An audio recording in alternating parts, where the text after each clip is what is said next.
this is going to be the final stage before the Miami Dolphins really emerge into the top contender of the NFL. The Miami Dolphins and quarterback Tua Tagovailoa might never have a better opportunity to win a Super Bowl than they do right now. This team is all in, and frankly, they have to be. Miami has no excuses in 2024, and ultimately, they fell short of the expectations set for them in 2023. A late season collapse at the hands of both the Baltimore Ravens and the Buffalo Bills derailed their hopes of a home playoff game, which could have been their first since January 2009. Instead, they were forced to go out on the road to face the Super Bowl defending and eventual champion Kansas City Chiefs in a game where the temperatures reached dangerous lows for one of the coldest playoff games in history. Tua and the Miami Dolphins completely collapsed. Remaining competitive through the offseason has been a real challenge. They've lost key pieces, but rebuilt in a way that gives them a real chance of competing with the very best in the AFC. And it all begins with free agency. And before it got better, the Dolphins roster got a lot worse. As contracts for notable players like Tua Tagovailoa, Jalen Waddle, and Jalen Phillips loom, Miami Dolphins were forced to make strategic decisions. While some players were not retained, the team opted for cost-effective replacements. Notably, Christian Wilkins, a significant figure both on and off the field, departed for a lucrative $110 million deal with the Las Vegas Raiders. Similarly, offensive guard Robert Hunt secured a $100 million contract with the Carolina Panthers. Several defensive players also moved on during free agency. However, Miami swiftly secured a new deal for Wilkins' partner, Zach Seiler, at a fraction of the cost. Rather than the $110 million contract Christian Wilkins warranted, Seiler's deal costed just $10 million per year on a 3-year deal. And it's fair to say Miami lost a few major pieces of their defense, and to lose one of the more reliable offensive linemen in Robert Hunt is less than ideal, considering the struggles they've had protecting Tua in recent years. Looking ahead to the 2024 season, how has Miami rebuilt its roster, and what factors position them as Super Bowl contenders? The linebacker spot has been a problem for the Miami Dolphins since the failed experiment of Raekwon McMillan, and it's been years since they've last had a genuine threat commanding the middle of the field, which was clearly a very high priority for a newly appointed defensive coordinator Anthony Weaver. In doing so, they signed former Seahawks linebacker Jordan Brooks, who had back-to-back 100-plus tackle seasons in both 2021 and 2022, and managed 6 sacks from the middle linebacker spot in 2023. He'll be at his very best in a Weaver-led defense, having brought the very best out of the defensive front in Baltimore these past couple of seasons. Kendall Fuller came in at cornerback to replace Xavier Howard, who has been one of the Miami's elite playmakers in recent years, but is no longer at his best. Fuller has been in Washington for 6 of the 8 seasons he has spent in the league, as well as winning a Super Bowl during a 2-year stint with the Kansas City Chiefs. His experience as an 8-year veteran covers a desperate need opposite Jalen Ramsey, which proved a fatal gap in the defense late last season. With injuries and young talent not prepared to play last year, Miami resorted to Eli Apple, who was bullied in both the Ravens and Bills games to end the regular season, and then largely to blame for the catastrophic loss against the Kansas City Chiefs. Dolphins fans will know all too well that Eli Apple was disastrous last season, and that this issue can't be a factor again in 2024. With Jalen Ramsey and Kendall Fuller, as well as safety and free agent addition Jordan Poyer, Miami secondary looks far better than it did last year. That's without even factoring former second-round pick Cam Smith, who barely saw the field last year, but could be a contributor in 2024 and beyond. Dolphins fans will be hoping so, following frustrations that some of their young players haven't had a fair shot in recent years. Cam Smith is just one example of that. Miami added Jonathan Harris, Neville Gallimore, and Benito Jones on minimal deals in free agency, both with upside to play a key part on the line alongside the likes of Zach Seiler. Shaq Barrett comes over from the Tampa Bay Buccaneers, also a Super Bowl winning experience, and able to rotate in the pass rushers coming off the edge. It's extremely clear that Miami is prioritizing the strength and depth of their front seven, which makes complete sense when you consider Anthony Weaver's experience and the type of defense he helped to run in Baltimore. That theme continued into the early rounds of the NFL Draft. Miami faced devastating injuries to their pass rushers in the later weeks of 2023 season. Breakout star Jalen Phillips tore his Achilles on the abysmal MetLife turf, the same turf that cost Aaron Rodgers his first season in New York. Then, Bradley Chubb went down with a torn ACL in the final game of the season, and even depth piece Cam Good got injured against Buffalo, leaving Miami to turn to 34-year-old Melvin Ingram as their primary pass rusher. Ingram spent most of the seasons at home, only called back to Miami when they had nowhere left to turn to in the building. Unsurprisingly, their pass rush was completely ineffective, and it played a key factor in the season crumbling away late in the year. Failing to pressure the likes of Patrick Mahomes and Lamar Jackson is never going to work out well, and Miami found out the hard way. So when the 2024 draft rolled around, the Dolphins acted on those failures, drafting Penn State defensive end Chop Robinson. While some considered him a developmental piece, his upside as a premier pass rusher in the NFL is off the charts, and he has the potential to play a very important role in Weaver's defensive right out of the gate.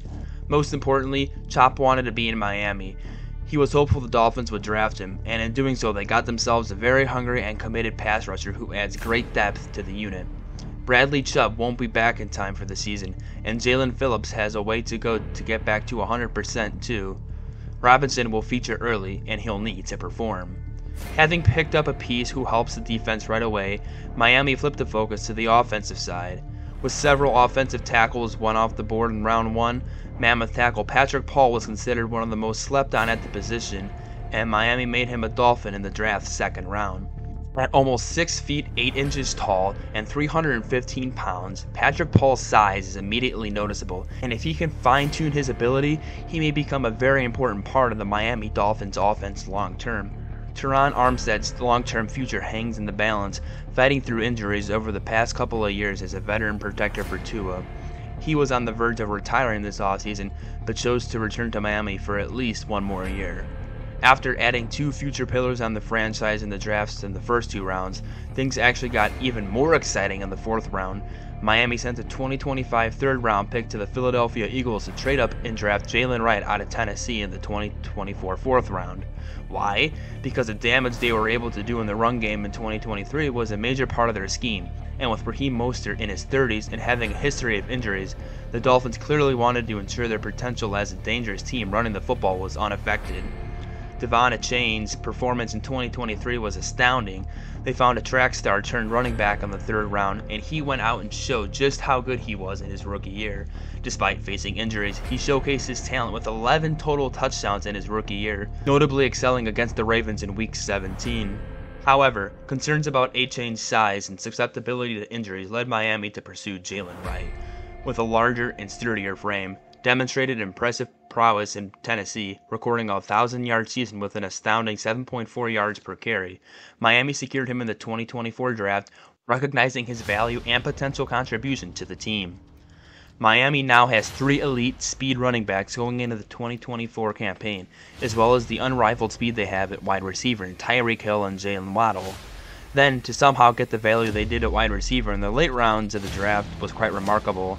Last year, with Waddle hurt late and Tyreek Hill playing through pain, Miami ran out of depth at wide receiver. The Chase Claypool experiment failed. Chosen Anderson was largely ineffective, and Cedric Wilson never really found a consistent role in the offense. Enter Malik Washington. The 5th-year transfer spent his final season in Virginia, having played 4 years with Northwestern, and as a Cavalier, Washington broke out in a big way, posting 1,384 receiving yards and 9 touchdowns. When he fell and landed with Miami in the 6th round, many couldn't believe their luck. The pick caused a real stir on social media, with some questioning how the rest of the league allowed Malik Washington to land in the laps of Mike McDaniel and the Miami Dolphins. In short, he could be the biggest steal of the draft. Miami wasn't done there though. With rumors swirling around that Odell Beckham Jr. was close to a move with the Dolphins, the league veteran has played on multiple rosters in recent years, and while he has dealt with his more than fair share of injuries, he has proved effective as part of both the Super Bowl winning Rams and also almost the Baltimore Ravens. Had he not torn his ACL in that game, OBJ might have just won the Super Bowl MVP for LA. People forget just how well he was playing in that game, catching the all-important first touchdown and breaking the game wide open for the McVay's Rams. Odell gets a bad rap sometimes, but he's always been a playmaker. Nobody's pretending he's the Odell Beckham he was with the New York Giants several years ago, but he still is a reliable target and a very savvy wide receiver in the NFL. And when Miami ran out of options late last season, they needed an Odell Beckham. They didn't have one, and it cost them when it mattered most. Where is 10? We got to figure out where 10 is. So they brought in Odell and added tight end Jonnu Smith to that unit too. Both are pieces Miami was obviously missing last season. Now, there's no excuse. The Miami Dolphins had one of the best drafts of any team in the league. Chris Grier has done a tremendous job of filling the gaps left in free agency and arguably improving upon the 2023 roster. Now, they just need to win. The prime years of Jalen Ramsey, Tyreek Hill, and several other veterans on the roster will only last so long, and 2024 feels like the perfect storm for this team to finally overcome their enduring years of playoff failure. A lot of that responsibility sits on quarterback Tua Tagovailoa, and if the Dolphins decide to pay him like Jared Goff got paid in Detroit, then the pressure applied to his role only intensifies.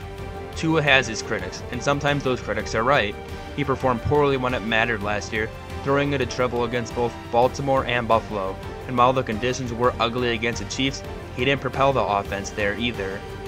To be deserving of the contract and to avoid setting Miami back several years, Tua has to show this year that he can go out there and win games late in the season against premium opposition. That means carving up the Baltimore Ravens defense, bullying the Bills, and standing strong in a head-to-head performance against Patrick Mahomes. If he's unable to do those things, Miami will forever live in the shadows of the AFC's elite. The time is now for Miami. They have their best quarterbacks in Stan Marino, and I'm not sure that the Dolphins have ever had so much talent on the offensive side of the ball. Everything is set. Mike McDaniel is a superb up-and-coming coach, and with each passing year he only grows stronger as both a play caller and a leader of his team. On how you look at it on paper, Miami's roster could be just about as good as any other teams in the AFC, so from here on out, it just needs to happen between the lines when NFL Sunday rolls around. Do you believe that the Dolphins can win it all in 2024? Are they in the same category as the likes of Kansas City or Baltimore? And are they ever going to win it all with Tua Tagovailoa at the helm? You let us know down in the comment section below.